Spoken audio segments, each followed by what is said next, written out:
Olá, meus amigos e irmãos. Que a graça e a paz do nosso Senhor e Salvador Jesus Cristo esteja com cada um de nós. Começamos aqui mais uma lição da revista Palavra e Vida, produzida pelo Departamento de Educação Cristã, juntamente com o Departamento de Comunicação da Convenção Batista Fluminense. Esta revista, que foi escrita pelo pastor Eric Mendonça, com o título Atos da Igreja Primitiva, estudando Atos e os relatos da Igreja Primitiva. Eu peço aos irmãos que inscrevam no nosso canal, no botão aqui embaixo, onde está escrito inscreva-se. Curta, deixe o seu comentário, acione o sino das notificações e também compartilhe. Porque toda semana nós estaremos aqui publicando uma nova lição para que possamos estudar juntos. A lição de hoje é a de número 3 e traz o título A Ascensão de Jesus. E tem um texto base no capítulo 1 do livro de Atos dos Apóstolos, do versículo 9 ao versículo 11, que neste momento nós estaremos lendo para a nossa introdução. E o texto nos diz assim: E tendo dito isto, foi elevado às alturas. Enquanto eles olhavam, aí uma nuvem o encobriu da vista deles.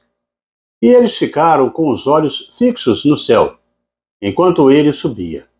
De repente, surgiram diante deles 2 homens vestidos de branco, que lhes disseram: Galileus, por que vocês estão olhando para o céu? Este mesmo Jesus, que dentre vocês foi elevado ao céu, voltará da mesma forma como o viram subir. Bem, irmãos, o objetivo da lição de hoje é de que, ao final deste estudo, nós possamos entender como foi a transição entre a ressurreição e a ascensão de Jesus aos céus, preparando aí o caminho para a vinda do Espírito Santo. O primeiro volume de Lucas, o livro de Lucas, tratou de tudo o que Jesus começou a fazer e ensinar. No capítulo 1, no versículo 1, assim o diz. Agora, neste segundo volume, ele estaria contando o que Jesus continuou a fazer pelo Espírito Santo. E bem clara a ideia do autor que Jesus, ele sai de cena fisicamente e vem o Espírito Santo em Atos 1. Isso está a ascensão. E em Atos 2, a vinda do Espírito Santo. E assim que se cumpre a palavra do Salvador. A ascensão de Jesus é um marco tanto histórico quanto espiritual. É histórico porque encerra um ciclo da vida terrena de Jesus, que agora está à destra do Pai, no céu, como podemos conferir em Atos 2, 33 e em Efésios 1, do versículo 20 ao 21. E aguarda a ordem para a sua segunda vinda, como prometido em Mateus 24, de 36 a 44.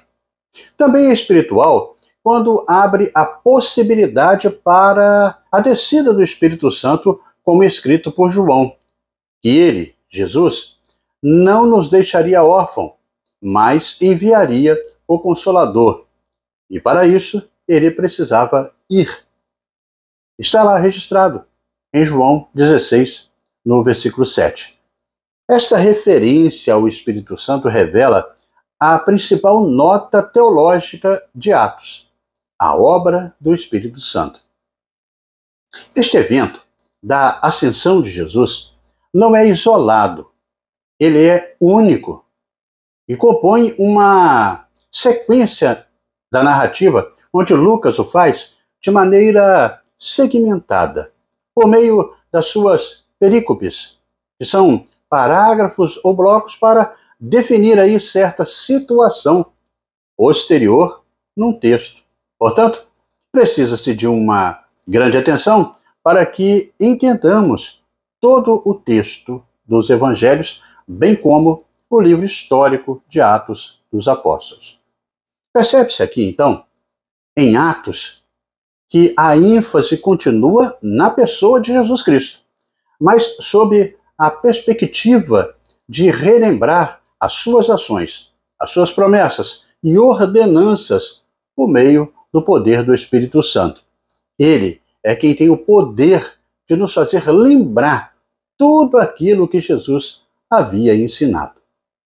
O ministério pós-ressurreição do nosso Senhor, durante 40 dias, tinha um objetivo duplo. Primeiro, em fornecer uma demonstração positiva da realidade de sua ressurreição, dando explicações mais detalhadas dos seus ensinamentos sobre o reino de Deus. Podemos, pois, esperar que esse tema ele vai reaparecer no ministério também dos apóstolos. E também sobre as boas novas, sobre o reino de Deus, que foram o conteúdo da mensagem de Filipe em Samaria, no capítulo 8, no versículo 12, da pregação e ensinamentos de Paulo em Éfeso, no capítulo 20, no versículo 25, e também da mensagem de Paulo, tanto a judeus como aos gentios lá em Roma, quando finalmente ele chegou àquela cidade, no capítulo 28, dos versículos 23 e 31. E desta maneira, chegamos ao primeiro tópico da lição de hoje, que tem o título Morte, Ressurreição e Ascensão. Morte, Ressurreição e Ascensão. Atos dos Apóstolos começa apresentando a substância das cenas finais do Evangelho de Lucas e nos dá uma introdução a certos detalhes que o Evangelho não incluíra. Importantes, inclusive, entre esses estão aí não só a ascensão, mas a atividade também dos apóstolos em Jerusalém, antes do dia de Pentecostes. Esses três elementos, a morte de Jesus, a sua ressurreição e o terceiro dia aí, a sua ascensão aos céus, nos dá aí logo após passado 40 dias com seus discípulos. Estão aí esses atos intimamente ligados. Sem morte, não haveria ressurreição e nem tampouco a ascensão. Em primeiro lugar, Lucas menciona a ascensão e depois fala das aparições de Jesus aos seus apóstolos durante um período de 40 dias. Estes últimos fatos não ocorrem aí no Evangelho do mesmo autor de Atos. Ao ler o Evangelho de Lucas, a impressão que se tem é que Jesus ascendeu no mesmo dia da ressurreição, quando a gente lê aí Lucas 24, 51. E não há indicação de um intervalo de 40 dias. Isso só se dá pelo fato de Jesus ter morrido e vencido a morte por si só. Já seria aí importante para compreendermos o seu poder e a sua soberania. Mas era também necessário que Lucas ele relatasse essa completude da obra de Jesus Cristo, ou seja, ascender aos céus, após ter passado 40 dias com os seus discípulos, logo após a sua ressurreição. E faz cumprir aquilo que o próprio Jesus havia prometido isto, quando na sua palavra, sendo aí confirmada para o Evangelho, o assunto é o cumprimento profético da paixão do Messias. Sua morte, ressurreição, está assim lá registrada em Lucas 24, do capítulo 44 até o 47. Mas já em Atos, pelo contrário, Jesus fala aos apóstolos acerca do reino de Deus, do lado positivo. Podemos acrescentar que a ordem para permanecer em Jerusalém para a consecução da promessa. Dessa forma, Lucas, de forma minuciosa, ele faz com que Atos dos Apóstolos seja uma continuidade daquilo que ele narrara lá no Evangelho. No último capítulo do Evangelho, em Lucas 24, o autor ele fala sobre a ressurreição. Ele fala também sobre o resgate dos discípulos que estavam retornando para a localidade de Emaús. E em seguida, Jesus reaparece aos seus discípulos e encerra dizendo: ele os levou para Betânia e em seguida, despedindo-se deles, foi elevado ao céu. Quando Lucas inicia Atos, ele já faz um breve resumo de como havia concluído o Evangelho, porém, com uma grande ênfase na obra do Espírito Santo.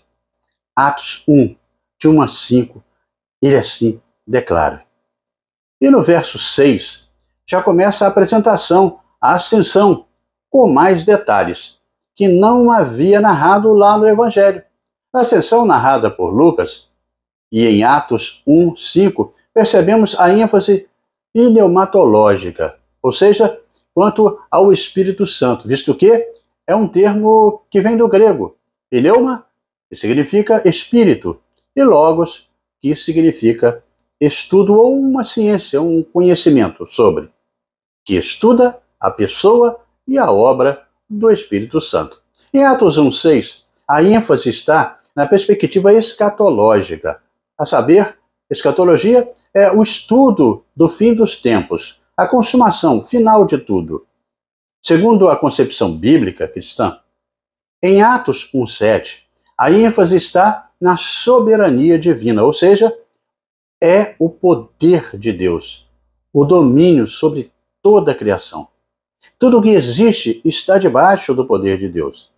Nada acontece sem a permissão de Deus e nada pode impedir Deus de cumprir os seus planos.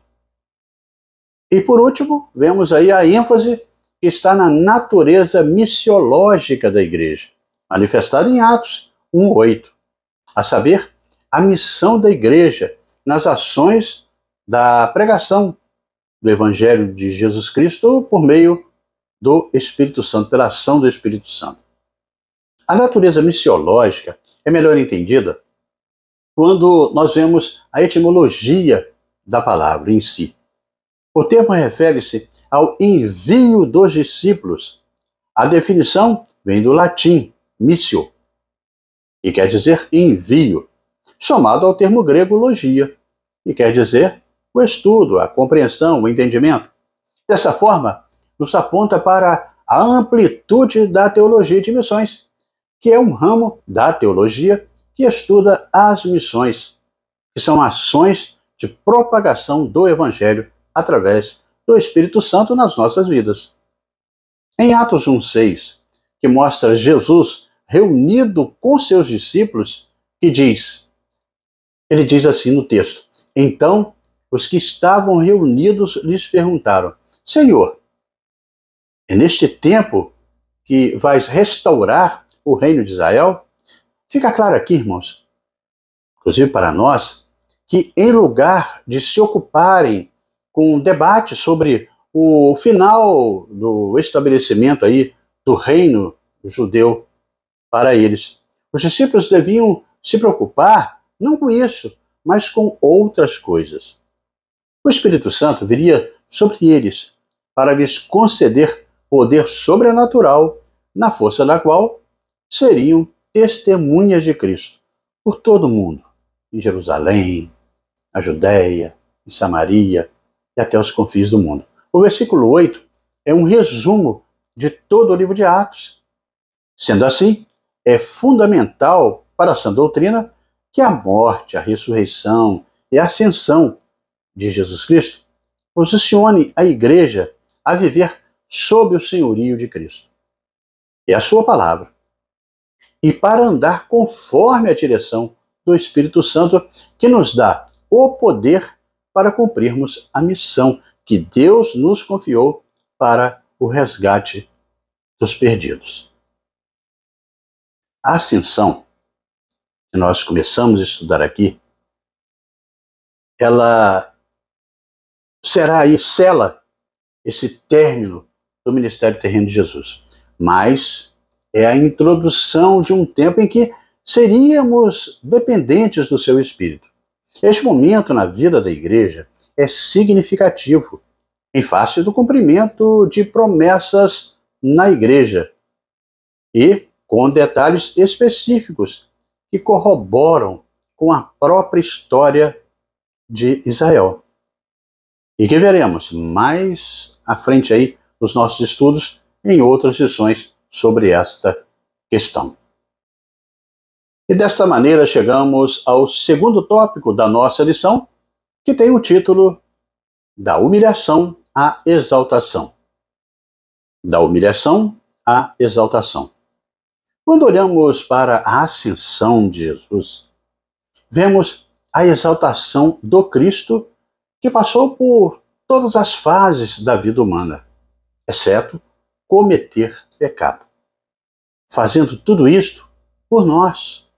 Como diz Paulo em sua segunda carta aos Coríntios, no capítulo 5, no versículo 21, quando diz que Deus tornou pecado por nós, aquele que não tinha pecado, para que nele nos tornássemos justiça de Deus.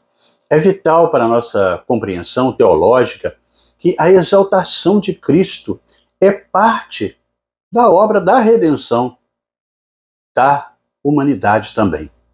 Jesus, ele nos redimiu na sua vinda, na sua morte, na sua completude disso tudo, na sua ressurreição e com o envio do Espírito Santo. Paulo, inclusive, cita na carta aos Filipenses, no capítulo 2, do versículo 10 e 11, que tudo isso se deu para que, ao nome de Jesus, se dobre todo o joelho no céu, na terra, debaixo da terra, e toda língua confessa que Jesus Cristo é o Senhor, para a glória de Deus Pai. Para tanto, irmãos, Cristo já está em uma posição de governo, e por isso ele não apenas morre e ressuscita para nos salvar, mas sua ascensão e posição à destra de Deus o põe como Senhor de tudo. Isso faz diferença e também impacto, inclusive na nossa estrutura litúrgica. Devemos entender que a exaltação de Cristo Jesus está em sua ascensão à destra de Deus Pai. Pedro, em seu sermão, no dia de Pentecostes, ele diz que Jesus ele foi exaltado à destra de Deus. E trata este fato como sendo aí algo diferente da sua ressurreição e, consequentemente, dela, como registra Atos 2,31. Pedro também confirma isto na sua primeira carta. Por sua vez, o apóstolo Paulo frequentemente escreve da exaltação de Jesus ao lugar de suprema honra e poder, e a distingue da sua ressurreição. Na epístola aos Hebreus, a ressurreição e o reinado de Jesus não são confundidos. Nossos cultos, por isso, são cristocêntricos, ou seja, centrados em Cristo. Nossa adoração está condicionada aos dois estados de Cristo.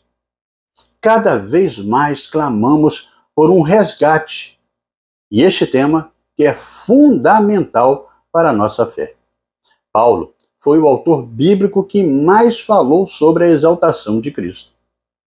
Ele traz também uma condição que os salvos herdam em Cristo Jesus, como citado em Efésios 2, no capítulo 4 até o capítulo 7, que diz: Todavia, Deus, que é rico em misericórdia, pelo grande amor com que nos amou, deu-nos vida juntamente com Cristo, quando ainda estávamos mortos em transgressões. Pela graça, vocês são salvos. Deus nos ressuscitou com Cristo e com Ele nos fez assentar-nos lugares celestiais em Cristo Jesus, para mostrar nas eras que hão de vir, a incomparável riqueza da sua graça, demonstrada em sua bondade para conosco em Cristo Jesus. Essa condição, irmãos, ela traz uma temática também escatológica, que é a vitória sobre o mal, que também está ligada aos que o seguem. Nele, somos mais do que vencedores em Cristo Jesus. Assim como a ascensão introduz um novo tempo para os cristãos na terra, que é a presença do Espírito Santo na festa de Pentecostes, ela também faz o prelúdio da restauração de todas as coisas, como afirma o teólogo irlandês Clive Staples Lewis, popularmente conhecido como C.S. Lewis. O diabo não pôde suportar a exaltação de Jesus Cristo. Por isso, ele instigou os membros do Sinédrio para que perseguissem os apóstolos, para que não houvesse a difusão do Evangelho. Assim como ele ascendeu e é exaltado, a esperança dos filhos de Deus é que alcancemos o último estágio da condição do salvo, ou seja, a glorificação. Assim, tanto Pedro como Paulo, que eram cheios do Espírito Santo, ambos preparam a palavra de Deus, eles pregaram a palavra de Deus com clareza e testemunharam diante do público judeu acerca da crucificação, da ressurreição e da exaltação de Jesus em cumprimento das Escrituras, como o caminho da salvação. Nos sermões de Pedro e Paulo, sem mencionar aí a defesa de Estevão, a morte, a ressurreição e a exaltação de Jesus e a dádiva do Espírito Santo, todas vistas como a combinação dos séculos de promessas proféticas.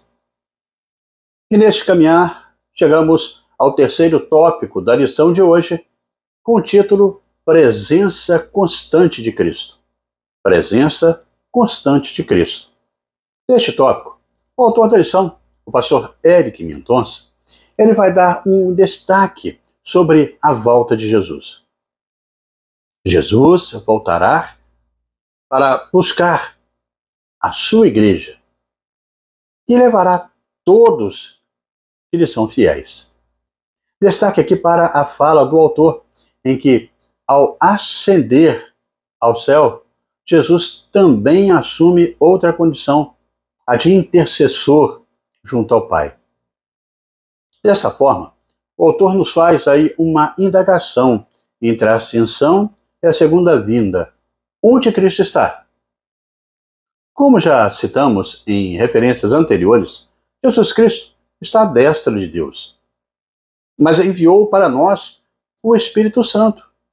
A sua presença nos condiciona para a missão de ir a todo mundo, como nos foi ordenado. Em Mateus 28, 20, ele diz, que ele estaria conosco todos os dias, até a consumação dos séculos. Ele nos comissionou para isso. Jesus nos deu uma missão, e é para ser cumprida. Reparou que o ato de ascender, ou seja, subir aos céus, é posterior à sua ordenança de sermos testemunhas de sua obra até os confins da terra? Como Lucas, ele deixa registrado em Atos 1, 8. Esta é uma condição que nós precisaremos experimentar durante a missão até que ele venha. Precisamos falar mais sobre isso, que Jesus voltará. Estamos em missão e ele conosco por meio do Espírito Santo. As primeiras igrejas, os primeiros cristãos, eles viviam sob esta esperança. Lendo Atos dos Apóstolos, percebemos que eles aguardavam a segunda vinda de Jesus com muito fervor. Podemos considerar, a partir de Jesus e sua ascensão, não como uma despedida, mas como uma mudança de natureza, como afirma o teólogo inglês John Owen. Neste caso, a presença de Jesus com a sua igreja após a ascensão muda de natureza. Jesus, ele sai de uma realidade condicionante ao seu corpo físico para então se colocar em uma realidade transcendente.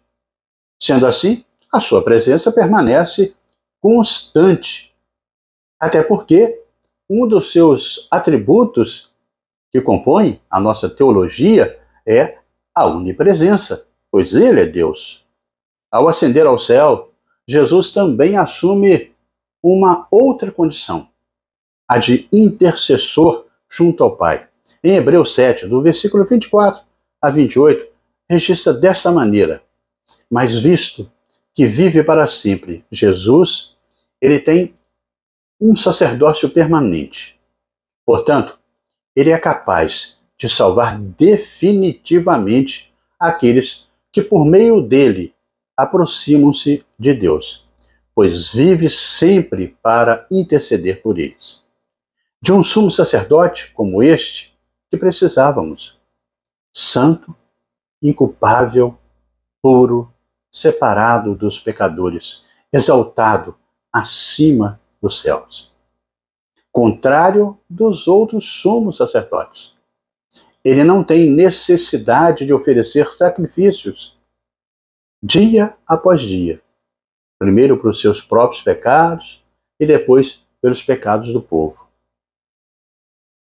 E ele faz isso de uma vez por todas, quando a si mesmo se ofereceu. Pois a lei constitui sumos sacerdotes a homens que têm fraquezas. Mas o juramento, que veio depois da lei, constitui o Filho, perfeito e para sempre.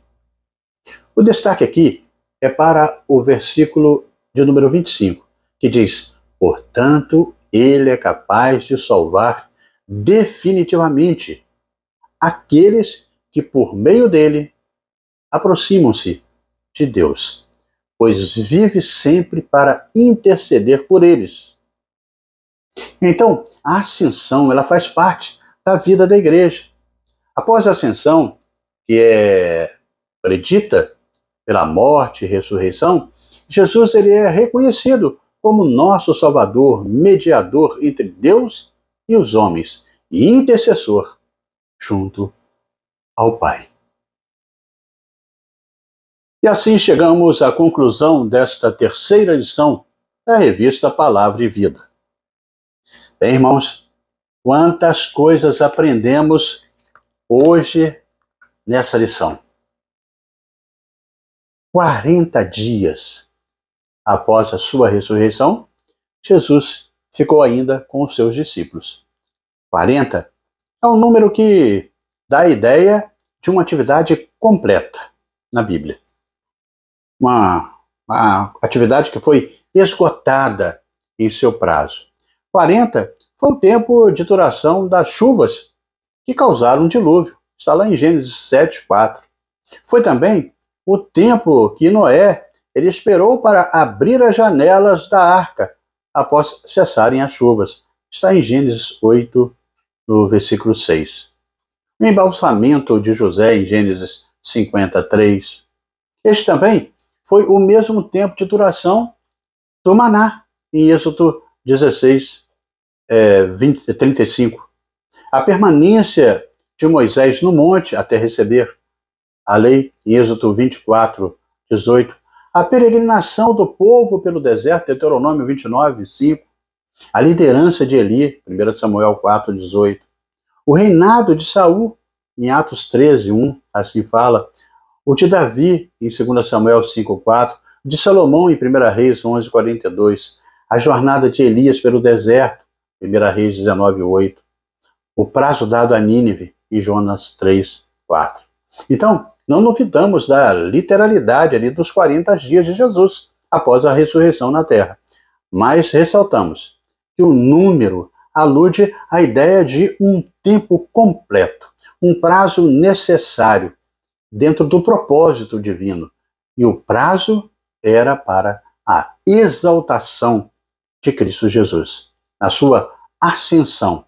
Desta forma, podemos ver na lição de hoje que a ascensão é uma abordagem teológica que revela muitos pontos importantes sobre a natureza de Jesus e a forma que Deus tem de cumprir as suas promessas.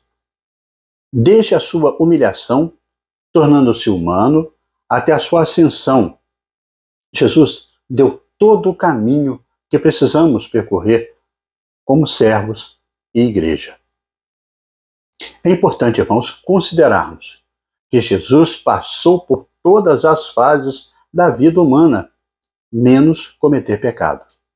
Em Cristo, somos mais que vencedores. Também tem relevância do bem vencendo o mal, a fim de alcançarmos o último estágio, como condição de salvo, que é a glorificação. A condição atual de Jesus aquece o nosso coração de fé para seguirmos firmes na missão, pois Ele mesmo enviou o Espírito Santo para estar conosco, nos fazendo lembrar sobre Ele mesmo e sobre a compreensão da sua palavra. Irmãos, essa palavra também nos faz olhar para o céu. Sim, olhemos mais para aquilo que a palavra de Deus nos garante. É de lá mesmo que ele voltará. A ascensão é mais profunda do que nós achamos. É mais real do que um fato do passado. É histórico, mas ele é espiritual.